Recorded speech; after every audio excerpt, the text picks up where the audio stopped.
Mala krtice, otvori mi vrata. Bila je to sasvim obična zimska večer.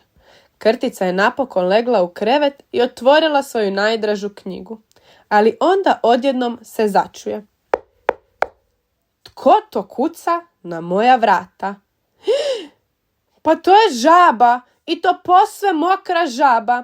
Krtica nije razmišljala ni trenutka. Brzo je pozvala u kuću, smjestila na kauč i dala njoj topli čaj. Ali onda se ponovno začuje. Ma, tko sada kuca na moja vrata? Pa to je vjeverica i ona je sva smrznuta.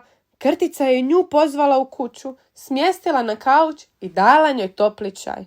I baš kada su krenuli pričati, ponovno se začuje. Kuc, kuc, kuc. Ma, tko li sada kuca na ta vrata? Pa to je jazavac. Sav je mokar i nos mu curi. Brzo, brzo, uđi u moju kuću. Njega je Krtica također smjestila na kauč, pokrila dekom i dala mu topli čaj, da mu ugrije ruke i cijelo tijelo. Ali onda, tko sada kuca na vrata? Pa to je sjenica i njezini ptići. Sjenica je toliko jako raširila krila i sve ptiće smjestila ispod njih da ih ugrije, ali nije uspjela. Bila je to jako, jako hladna noć. Krtica ih je brzo pozvala u svoju kuću, smjestila na krevet i svi zajedno su se grijali. Ali onda, ma, tko sad opet kuca na ta vrata? Poješću vas svih, ja sam strašni vuk.